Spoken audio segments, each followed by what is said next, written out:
अस्सलाम वालेकुम। आज की इस वीडियो में हम बात करेंगे फर्स्ट ईयर फिजिक्स की न्यू बुक जो 2025 की है उसकी एक एग्जांपल सॉल्व करेंगे, एग्जांपल नंबर 2.1। ठीक हो गया। अच्छा बेटा, ये हमारा लेक्चर नंबर 3 है। ठीक है, थर्ड लेक्चर है। इससे प्रीवियस 2 लेक्चर गुजर चुके हैं। पहले लेक्चर में हमने स्केलर और वेक्टर के बारे में किया था और जो दूसरा लेक्चर था बेटा उसके अंदर हमने कंपोनेंट्स के बारे में किया था। आज हमने ये एग्जांपल सॉल्व करनी है। कहता है फाइंड द एंगल, यानी हमने जो चीज फाइंड करनी है ना बेटा, अगर मैं इधर कहूँ कि गिवन डाटा मैंने लिखना है तो गिवन डाटा ये है कि बेटा मैंने फाइंड करना है एंगल, यानी थीटा फाइंड करना है। ठीक हो गया। बिटवीन टू फोर्सेज, कितनी फोर्सेज के दरमियान एंगल फाइंड करना है? 2 फोर्सेज के दरमियान एंगल फाइंड करना है ऑफ इक्वल मैग्नीट्यूड। वो दोनों की दोनों फोर्सेज जो है ना उनकी मैग्नीट्यूड इक्वल है। मिसाल के तौर पर मैं ले लेता हूं, ये एक फोर्स F1 है और ये एक फोर्स F2 है। दोनों की जो मैग्नीट्यूड बताया हुआ है प्रीवियस लेक्चर में कि इस लेंथ को बोलते हैं, दोनों की जो लेंथ है वो इक्वल है। ठीक है, जब दोनों की लेंथ आपके पास इक्वल है F1 की और F2 की, इन दोनों के दरमियान आपने क्या फाइंड करना है? एंगल फाइंड करना है। Find the angle between two forces, 2 forces के दरमियान आपने एंगल फाइंड करना है। उन दोनों फोर्सेज की जो मैग्नीट्यूड है बेटा वो बराबर है। when the magnitude of their resultant is also equal to the magnitude of either force। इस स्टेटमेंट में उन्होंने ये बोला है कि अगर आप इनका एक रिजल्टेंट ड्रा करते हैं, क्या ड्रा करते हैं? रिजल्टेंट। तो जो रिजल्टेंट ड्रा करते हैं ना वो भी इन दोनों फोर्सेज के में से किसी एक के बराबर आता है। क्या या इन अदर वर्ड्स अगर मैं बोलूं तो तीनों की तीनों फोर्सेज बेटा बराबर होती हैं। तीनों की तीनों जो फोर्सेज हैं वो मतलब तीनों चीजें बराबर होती हैं, दोनों फोर्सेज और रिजल्टेंट। ठीक है, तो अगर आप लोग यानी R लिखते हो, F1 लिखते हो, F2 लिखते हो, इन सबको आप लोग F भी लिख सकते हो क्योंकि हर चीज इक्वल है। दोबारा सुन लो, क्वेश्चन ये था आपने एंगल फाइंड करना है 2 फोर्सेज के दरमियान। ठीक है, उनकी मैग्नीट्यूड क्या है? इक्वल है उनके रिजल्टेंट के। उसके बाद आपने ये याद रखना है कि जो रिजल्टेंट है वो इन दोनों फोर्सेज में से किसी एक फोर्स की मैग्नीट्यूड इक्वल है। बेटा ये दोनों आपस में बराबर है और R भी इनके बराबर है। हमने फर्ज कर लिया कि हमारे पास थीटा एक एंगल है जो इन दोनों फोर्सेज के दरमियान में है। ठीक है, F1 और F2 के दरमियान। फर्ज कर लो सबसे पहले हम x कंपोनेंट निकालते हैं बेटा। और मैंने आपको प्रीवियस लेक्चर में बताया था कि जब हम x कंपोनेंट निकालते हैं तो कौन सा ट्रिग्नोमेट्रिक फंक्शन यूज करते हैं? बेटा ये याद रखना कि x कंपोनेंट के लिए जो ट्रिग्नोमेट्रिक फंक्शन यूज करते हैं वो cos थीटा होता है बेटा। ठीक है, इसलिए यहां पे हमारे पास 2 फोर्सेज हैं, इसलिए हम दो कंपोनेंट लेंगे बेटा। आप लिखोगे F1 cos theta plus F2 cos of theta. ठीक है, इक्वल आ जाएगा F के, यानी टोटल फोर्स के। ठीक हो गया। यहां बेटा आप लोग ये Fx क्योंकि x फोर्स है। बेटा आप लोगों ने क्या किया? आप लोगों ने सिंपल है सबसे पहले निकाला x कंपोनेंट। ठीक है, फोर्स का। अच्छा, x कंपोनेंट जब निकाला तो हमारे पास ये जो F1 फोर्स है, आपने कहना है ये वाली फोर्स जो है ना ये x एक्सिस के लॉन्ग है। बेटा जब दोनों पैरेलल फोर्सेज होंगी तो एंगल कितने का बनेगा? 0 डिग्री का।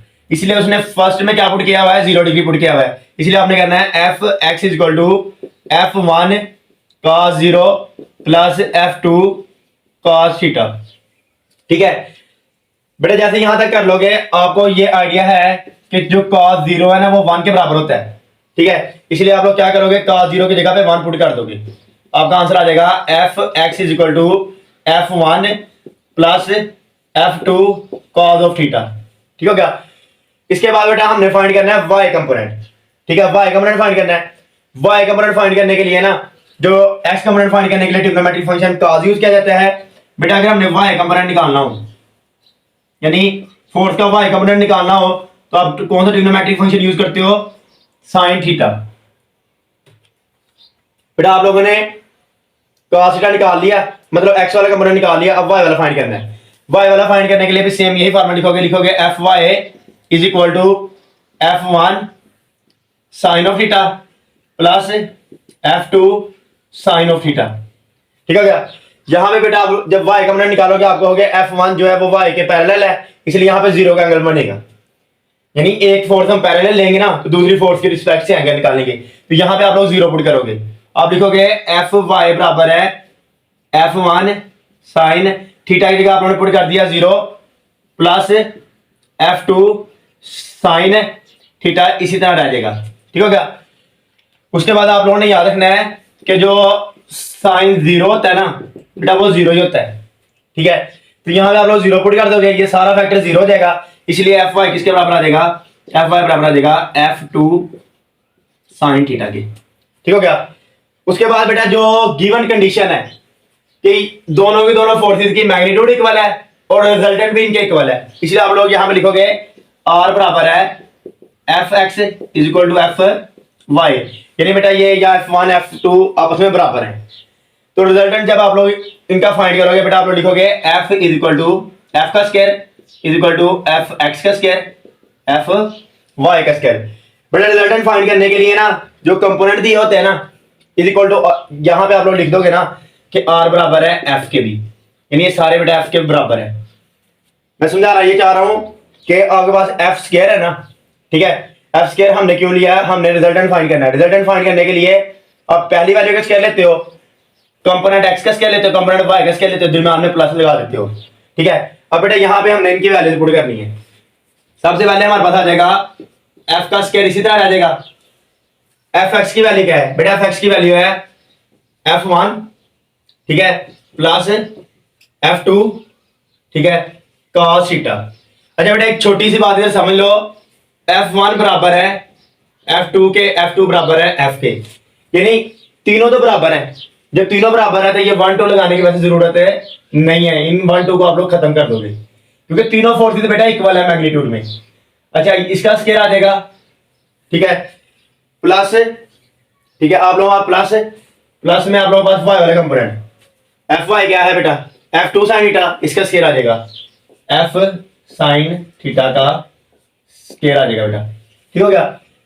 अरे बेटा ये आ जाएगा एफ स्क्वायर, ये आप जो फार्मूला पढ़ते हो ना, पहली वैल्यू का स्क्वायर प्लस दूसरी वैल्यू का स्क्वायर प्लस टू फार्मूले का पहली वैल्यू और दूसरी वैल्यू, ठीक है, प्लस बेटा आपके पास क्या आ जाएगा एफ का स्क्वायर और साइन थीटा का स्क्वायर। ठीक हो गया। अच्छा बेटा ये आ जाएगा आपके पास एफ का स्क्वायर, ठीक है। अच्छा बेटा इक्वल के साइड पे अगर दोनों चीजें सेम हो, ये एफ इधर आके माइनस हो जाएगा ना, इस एफ में से इस एफ को माइनस करोगे दोनों क्या हो जाएंगे, कैंसिल। आपके पास रह क्या गया बेटा एफ का स्क्वायर cos स्क्वायर थीटा, ठीक है, प्लस टू एफ अंदर मल्टीप्लाई हो गई एफ का स्क्वायर cos थीटा, ठीक है, plus F square sine square theta. बेटा इन दोनों वैल्यूज में से एफ स्क्वायर कॉमन ले लोगे, एफ स्क्वायर कॉमन ले लिया, अंदर क्या रह गया cos square theta sine square theta plus two F square cos theta. देखो बेटा आप लोगों ने सिंपल क्या किया, आप लोगों ने एफ एक्स और एफ वाई फाइंड किया, फाइंड करने के बाद आप लोगों ने दोनों की वैल्यूज पुट की, वैल्यूज पुट करने के बाद आप लोगों ने इसका फार्मूला ओपन किया, इसका भी स्क्वायर ले लिया, ये वाला एफ इस एफ से कैंसिल हो गया, इसमें से और इसमें से बेटा आपने एफ स्क्वायर कॉमन ले लिया, अंदर ये रह गया। और मैथ्स वाले स्टूडेंट को तो आइडिया होगा cos square theta plus sin square theta equal to 1 होता है, ठीक है, इसलिए बेटा यहां पे आप लोग पुट कर दोगे 1, आगे बात आ जाएगा f का स्क्वायर, यहां पे 1 आ जाएगा ना, 1 लिखते ही नहीं है, 2f स्क्वायर cos थीटा हो जाएगा। ठीक हो गया बेटा। इन दोनों में से कौन चीज कॉमन आ रही है, इधर 0 है, इन दोनों में से कौन चीज कॉमन आ रही है f स्क्वायर, अंदर आ जाएगा 1 प्लस 2 cos थीटा, ठीक है। बेटा f स्क्वायर इधर मल्टीप्लाई हो रहा है तो क्या हो जाएगा डिवाइड, तो 0 से कोई भी चीज डिवाइड करो आंसर क्या आता है बेटा 0, इसलिए इसका आंसर आ जाएगा 0। ठीक हो गया। 1 इधर प्लस में इधर किस में हो जाएगा माइनस में, ये आ जाएगा बेटा आपके पास 2 इधर मल्टीप्लाई हो रहा है, इधर क्या हो जाएगा डिवाइड हो जाएगा, तो बेटा आपके पास cos थीटा का आंसर फिलहाल ये आएगा। जब इन दोनों को डिवाइड करोगे माइनस 0.5 आएगा cos थीटा। बेटा अगर आपने थीटा निकालना होगा ना, अगर आपने थीटा निकालना होगा तो cos को दूसरी तरफ ले जाओगे, cos इनवर्स माइनस 0.5 होगा, इसको आप लोग कैलकुलेटर पे सॉल्व करना, आप लोगों का आंसर आ जाएगा। ठीक है, ये थी बेटा आप लोगों की एग्जांपल नंबर 2.1। आई होप आप लोगों को सारी समझ आ गई होगी। अगर आप लोगों को थोड़ा इश्यू बनेगा या आप सोचेंगे तो बेटा वो ये सोचेंगे कि यहाँ पे 0 क्यों लिया है। बेटा ये याद रखना, हमारे पास एक फोर्स हमने अलोंग द एक्सिस लेनी है, यानी पैरेलल फोर्स लेनी है, दूसरी फोर्स के लिहाज से फिर हमने एंगल फाइंड करना होता है। ठीक है, यानी एक फोर्स कम से कम पैरेलल होती है, तो हमने फर्ज कर लिया F1 जो है वो एक्स एक्सिस के, और जब y वाला फाइंड करते हो तब भी y एक्सिस के पैरेलल होती है, इसलिए 0 का एंगल लिया। आगे बाकी सारी बातें आप लोगों को बता दी हैं। Thank you so much. I hope आप लोगों को समझ आ गई।